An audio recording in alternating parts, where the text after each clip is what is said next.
నమస్తే. కాంగ్రెస్ను ఓడించిన రేవంత్ ఏంది, కాంగ్రెస్ ఎందుకు రేవంత్ ఓడించిండు, రేవంత్ గెలిపించిండు కదా తెలంగాణ రాష్ట్రంకి, ఇప్పుడు సీఎం కదా రేవంత్ రెడ్డి అనుకుంటుర్రు. ఈ తెలంగాణ రాష్ట్రంకి సీఎం రేవంత్ రెడ్డినే. కానీ సీఎం రేవంత్ రెడ్డి హోదాలో పక్క రాష్ట్రంకి పోయి ప్రచారం చేసిండు. అక్కడ కాంగ్రెస్ పార్టీని నిండా ముంచిండు రేవంత్ రెడ్డి. ఇవాళ జరిగిన ఎన్నికల ఫలితాలలో మహారాష్ట్ర, జార్ఖండ్ ఎన్నికల ఫలితాలను ఇవాళ యావత్ దేశమంతా కూడా అసలు ఏం జరుగుతుంది, రెండు రాష్ట్రాలలో ఎవరు గెలవబోతున్నారు, ఎట్లుంది అని చాలా ఆసక్తిగా ఎదురు చూసిరు. ఎందుకంటే ఆ రెండు రాష్ట్రాల ఎన్నికల మీద చాలా నెక్ టు నెక్ ఫైట్ ఉంటుందని, లేకపోతే ఒక దారుణం అంటే ఎగ్జిట్ పోల్స్ అన్నీ కూడా ఒక రకంగా ఇచ్చినవి. కాంగ్రెసే రెండు రాష్ట్రాలలో గెలవబోతుందని కొంతమంది, రెండు రాష్ట్రాలలో నెక్ టు నెక్ ఫైట్ ఉంటుందని కొంతమంది రెండిట్లలో బీజేపీనే గెలుస్తుందని, కొంతమంది అక్కడొకటి ఇక్కడొకటి అని చాలా ఎగ్జిట్ పోల్స్ ఒక మిక్స్డ్గా వచ్చినాయి. చాలామంది ఎక్స్పెక్ట్ చేసిన ఎగ్జిట్ పోల్స్ ఇవాళ రాలేదు. మహారాష్ట్రలో ముందు నుంచి కాంగ్రెస్ పార్టీ చాలా కాన్ఫిడెంట్గా ఉంది, ఖచ్చితంగా మేము మహారాష్ట్రలో గెలుస్తాము అని చెప్పారు. మహారాష్ట్రకు పక్కనే మన తెలంగాణ ఉంటుంది కాబట్టి తెలంగాణ రాష్ట్రం నుంచి సీఎం హోదాలో ఉన్న రేవంత్ రెడ్డి అయితే అసలు ఇక్కడ పనులన్నీ విడిచిపెట్టి మొత్తం మహారాష్ట్రలోనే ఉన్నాడు.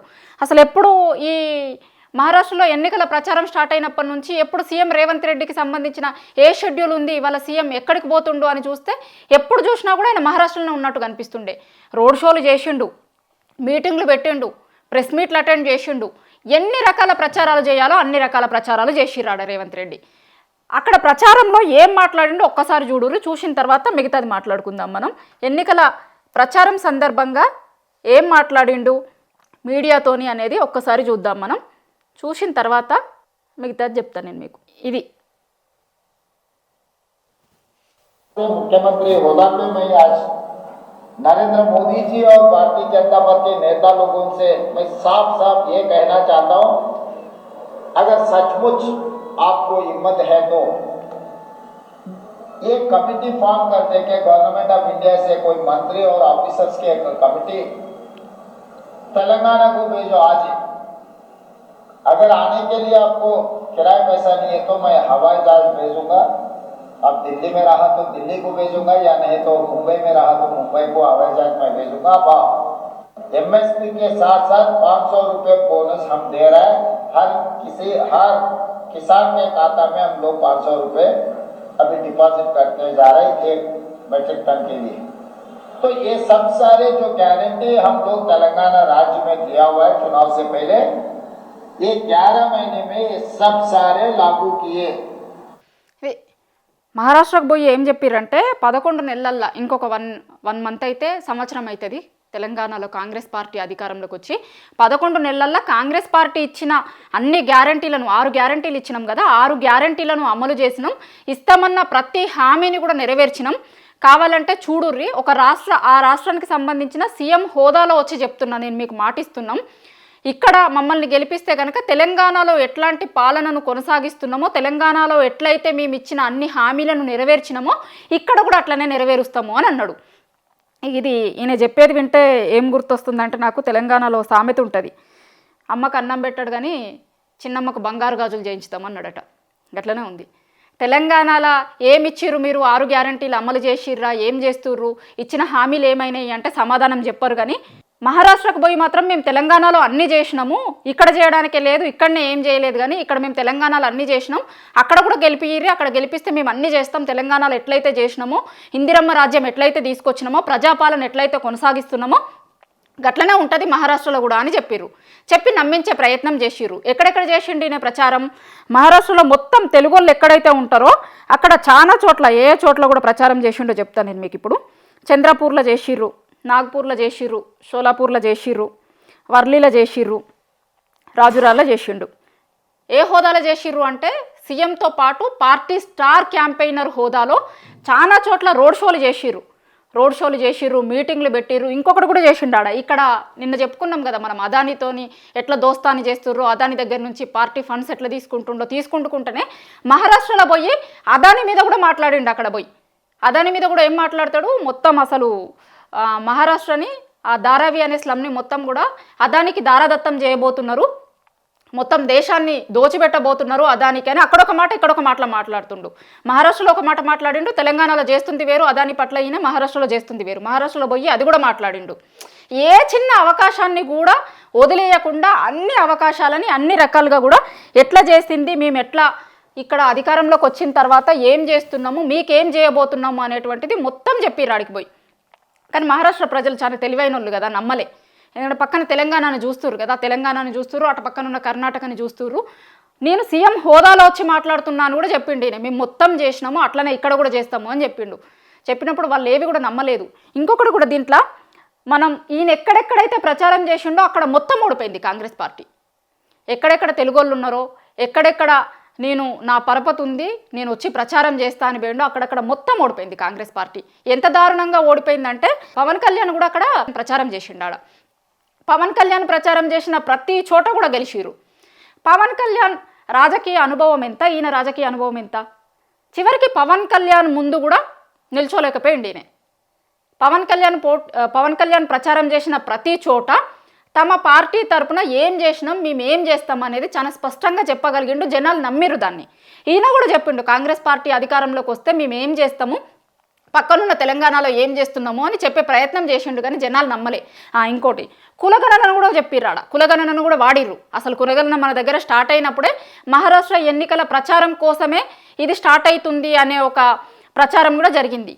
సో దానికోసం జరిగిందో దేనికోసం జరిగిందో తెలియదు, కానీ కులగణన కూడా తెలంగాణలో స్టార్ట్ అయింది. కులగణనను కూడా వాడుకోవాలని చూసిర్రాడ. పక్కనున్న తెలంగాణ రాష్ట్రంలో మేము కులగణన చేస్తున్నాం, గట్లనే ఇక్కడ కూడా చేస్తాము, అక్కడ ఒక పైలట్ ప్రాజెక్టుగా తీసుకున్నాం, మేము అధికారంలో ఉన్న ప్రతి రాష్ట్రంలో కూడా దీన్ని చేస్తాం, రేపొద్దున మాకు ఇక్కడ కూడా అధికారం కట్టబెడితే ఇక్కడ కూడా దాన్ని ఖచ్చితంగా చేసి తీరుతాం అనేటువంటిది మహారాష్ట్రలో ఎన్నికల ప్రచారంలో ఆ పార్టీ అగ్రనేత రాహుల్ గాంధీ, దాని తర్వాత సీఎం రేవంత్ రెడ్డి కూడా చాలాసార్లు చెప్పిండు. ఇక్కడ కులగణన మొదలు పెట్టగానే తెలంగాణలో కులగణన మీద ఎంత ప్రచారం చేసిరో తెలియదు, కానీ మహారాష్ట్రలో అయితే కులగణన మీద విపరీతమైన ప్రచారం చేసుకున్నారు. మేము ఒక పైలట్ ప్రాజెక్టుగా దీన్ని చేస్తున్నాం, అట్లనే మహారాష్ట్రలో కూడా చేస్తాము అని చెప్పారు. దాంతోపాటు ఇంకేం చెప్పారు, 6 గ్యారంటీలను అన్నీ అమలు చేసినామని చెప్పారు. అసలు గ్యాస్ ఇచ్చిర్రట, వీళ్ళు 2500 ఇచ్చిర్రట, వడ్లకు బోనస్ ఇచ్చిర్రట, ఉద్యోగాలు ఇచ్చిర్రట, ఏ హామీలు అయితే ఇచ్చినామో మొత్తం అమలు చేసినామన్నారు. ఎంత పెద్ద పెద్ద మాటలు మాట్లాడిరంటే, మోడీ లేకపోతే అక్కడ ఉన్న వాళ్ళు ఎవరన్నా అధికారులు వస్తే కనుక తెలంగాణకు వస్తే మేము మొత్తం చూపిస్తాం, మా సచివాలయంకి వచ్చినా ఓకే, తెలంగాణలో ఎక్కడికి వచ్చినా ఓకే, అక్కడికి వస్తే కనుక మేము తెలంగాణలో ఏమేం చేస్తున్నాం, ఏం పథకాలను తీసుకొచ్చినాము, వాటిని ఎట్లా అవలంబించినాము, ఎట్లా ఫుల్ఫిల్ చేసినాము, మొత్తం చేసినామని చెప్పారు. మొత్తం ఎట్లా చేసినామో అట్లా మహారాష్ట్రలో కూడా చేయబోతున్నాము అని చెప్పారు. నిజానికి రేవంత్ రెడ్డి పోవడం వల్ల మహారాష్ట్రలో వచ్చే సీట్లు కూడా పోయినాయి అనుకుంటున్నారు కాంగ్రెస్ పార్టీకి సంబంధించిన చాలా మంది నేతలు. ఎందుకంటే వీళ్ళు మహారాష్ట్రలో గతంలో వచ్చిన సీట్ల కంటే చాలా తక్కువ సీట్లు వచ్చినాయి, ఇప్పుడు సగానికి పడిపోయారు. గతంలో ఉన్న వాటికంటే ఇప్పుడు సగానికి పడిపోయారు. ఆ సగానికి పడిపోయిన దాంట్లలో కూడా మొత్తం ఏంది, రేవంత్ రెడ్డి ప్రచారం చేసిన సీట్లే ఉన్నాయి చాలా చోట్ల. అసలు ప్రచారం చేయకపోయినా అయిపోతుండే, పోయినసారి వచ్చిన సీట్లన్నీ వస్తుండే, ఇప్పుడు ప్రచారం చేసి అనవసరంగా ఉన్న సీట్లను కూడా ఓడగొట్టుకున్నాం కదా అని మాట్లాడుకుంటున్నారట మహారాష్ట్రలో. ఎందుకంటే పక్కన తెలంగాణలో జరుగుతున్న దాన్ని చూస్తున్నారు కదా వాళ్ళు. రోజు పొద్దుగాల లేస్తే మహారాష్ట్రకు తెలంగాణకు చాలా బార్డర్లు కలుస్తాయి, అక్కడి నుంచి ఇక్కడికి వియ్యాలందుకున్న వాళ్ళు ఉంటారు, చాలా మంది రాకపోకలు ఉంటాయి, అన్నీ చూస్తారు. తెలంగాణకి సంబంధించి, తెలంగాణ జనంకి సంబంధించి, తెలంగాణ రాష్ట్రంలో ఏం జరుగుతుంది, ఇక్కడ ప్రజలు ఎట్లా ఇబ్బంది పడుతున్నారు, కాంగ్రెస్ పార్టీని అధికారంలోకి తెచ్చుకున్న తర్వాత 1 ఇయర్లోనే తెలంగాణలో ఎంత విధ్వంసం జరుగుతుంది, ఇందిరమ్మ రాజ్యం అని ప్రజాపాలన అని తెచ్చుకున్న కాంగ్రెస్ పార్టీ ఇక్కడ బుల్డోజర్ రాజకీయాలను ఎట్లా చేస్తుంది అనేటువంటిది మొత్తం మహారాష్ట్ర ప్రజలు చాలా స్పష్టంగా చూస్తున్నారు. చాలా మందికి ఆ బార్డర్లో ఉన్నటువంటి వాళ్ళకు తెలుగు వస్తుంది, ఇక్కడ జరుగుతున్న ప్రతిదీ కూడా చూస్తున్నారు. హైడ్రా పేరుతో జరుగుతున్నటువంటి బుల్డోజర్ పాలిటిక్స్ కావచ్చు, మూసీది కావచ్చు, నిన్నగాక మొన్న జరిగిన లగచర్ల ఇష్యూ కావచ్చు, ఫార్మా కోసం ఫ్యూచర్ సిటీ అని, 4th సిటీ అని భూములను ఎట్లా గుంజుకుంటున్నారు మొత్తం తెలంగాణలో అంతా చూసిర్రు. ఒకవేళ మా దగ్గర కూడా వస్తే మాకు కూడా ఇట్లాంటి గతే వస్తుంది కదా అని అక్కడ ఉన్నటువంటి వాళ్ళందరూ కూడా అనుకున్నారు. అసలు ఈయనతో పోల్చుకుంటే బట్టి విక్రమార్కకు పాస్ మార్కులు ఇవ్వాలి. రేవంత్ రెడ్డి మహారాష్ట్ర ఎన్నికలకు పోయి ఫ్లాప్ అయి వచ్చిండు, అట్టర్ ఫ్లాప్ అయిండు. బట్టి విక్రమార్కను కూడా జార్ఖండ్కి ఇన్ఛార్జిగా చేసిర్రు, అక్కడ కాంగ్రెస్ పార్టీ ఆధిక్యంలో ఉంది. కానీ ఇక్కడేమైంది, సీఎం హోదాలో పోయిన రేవంత్ రెడ్డి ప్రచారం చేసిన ప్రతి చోట కూడా మొత్తం మునిగిపోయింది కాంగ్రెస్ పార్టీ. చాలా దారుణమైన ఓటమిని చవి చూసింది.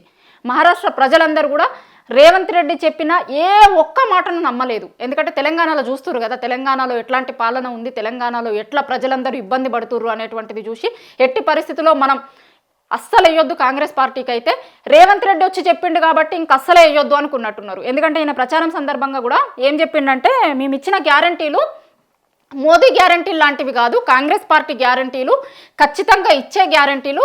అక్కడ ఇచ్చినాము. హస్తం పార్టీ అభయం ఇస్తుంది మీకు, అభయ హస్తం.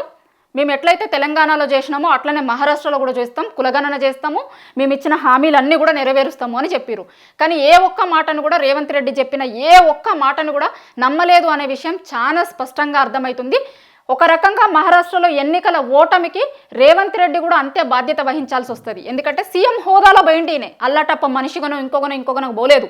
చాలా సందర్భాలలో అయితే ఇక్కడ నుంచి ఆర్థికపరమైనటువంటి అవి కూడా జరుగుతున్నాయి అక్కడికి మహారాష్ట్రకి అని చాలా ప్రతిపక్ష పార్టీలు కూడా ఆరోపించినాయి. సో అన్ని రకాలుగా సహాయ సహకారాలు అందించారు మహారాష్ట్ర ఎన్నికల్లో రేవంత్ రెడ్డి. ఎందుకంటే సీఎం హోదాలో ఫస్ట్ టైం ఆయన ఒక రాష్ట్రంకి క్యాంపెయిన్కి పోవడం, సీఎం అయిన తర్వాత ఇంకొక రాష్ట్రంకి ఇన్ని రోజుల పాటు క్యాంపెయిన్లో ఇంత ఫుల్ ఫ్లెడ్జ్గా తెలంగాణను కూడా వదిలేసి ఇక్కడ జరుగుతున్నటువంటి పాలనను గాలికి వదిలేసి మొత్తం మహారాష్ట్ర మీదనే కాన్సన్ట్రేట్ చేసిండు. అయినా కూడా పోయినసారి కంటే సగం సీట్లకు కాంగ్రెస్ పార్టీని ఓడగొట్టిండు. అందుకే పెట్టినాం ఈ బీజీల మేము. కాంగ్రెస్ పార్టీని ఎందుకు రేవంత్ రెడ్డి ఓడగొట్టిండంటే గిందికే, అక్కడ మహారాష్ట్రలో కాంగ్రెస్ పార్టీ ఓటమికి ఖచ్చితంగా 100కు 100% రేవంత్ రెడ్డి బాధ్యత వహించాల్సి ఉంటుంది. అట్టర్ ఫ్లాప్ అయిండు. ఈ 2 రాష్ట్రాల ఎన్నికల రిజల్ట్ని చూసిన తర్వాత మనకు ఒక్క విషయం అయితే చాలా స్పష్టమవుతుంది. బట్టి విక్రమార్క ఆయనకిచ్చినటువంటి బాధ్యతలను నెరవేర్చిండు. అక్కడ ఏ విధంగా అయితే పార్టీని గెలుపు తీరాలకు తీసుకువెళ్ళాలి అనేటువంటి దాంట్లో ఆయనకు ఒక స్పష్టత ఉండే, దానిలో భాగంగానే మేము గెలిస్తే ఏం చేస్తాం, ఏం చేసినాం అనే విషయాన్ని చాలా స్పష్టంగా చెప్పగలిగిండు. ఈయన అక్కడ పోయినటువంటి ఎన్నికల ప్రచారంలో కూడా ఇంకొకటి చేసిండు. అసలు మేము కాంగ్రెస్ పార్టీ అధికారంలోకి వస్తే ఏం చేస్తాము, ఏం చేయగలుగుతాము, అక్కడ ఏం ఎన్నికల హామీలు ఇచ్చిర్రు అనేటువంటిది వదిలేసి మొత్తం సెల్ఫ్ డబ్బా కొట్టుకుంటే చాలా ఎక్కువ కనిపించింది. మేము తెలంగాణలో ఇది చేసినాం, అది చేసినాం, తెలంగాణ సీఎంగా చెప్తున్నా నేను మీకు, తెలంగాణ సీఎంగా మీకు ఇన్ని హామీలు ఇస్తున్నాం, మా దగ్గర అమలైనవి, వచ్చి చూడు, మీరు వెహికల్ వేసుకొని రారి, బస్సులు వేసుకొని రారి, ఒకవేళ వెహికల్ వేసుకొని వచ్చేందుకు పైసలు లేకపోతే కనుక మేమే పైసలు పంపిస్తాం, అట్లా మాట్లాడిరు. మొత్తం సెల్ఫ్ డబ్బా కొట్టుకున్నారు ఆడపోయి. సెల్ఫ్ డబ్బా కొట్టుకున్నాడు కాబట్టి ఇవాళ ఓటమికి కూడా బాధ్యత వహించాలి కదా. ఈయన ఎక్కడెక్కడైతే తిరిగిండో అక్కడక్కడ ఓడిపోయిన వాటన్నింటికి కూడా రేవంత్ రెడ్డి ఖచ్చితంగా బాధ్యత వహించాల్సి ఉంటుంది. తెలంగాణలో జరుగుతున్నటువంటి పాలనను చూసే మహారాష్ట్ర ప్రజలు కాంగ్రెస్ని మహారాష్ట్రలో వద్దు అనుకున్నారు అనేటువంటి విషయం అయితే చాలా స్పష్టంగా అర్థమవుతుంది.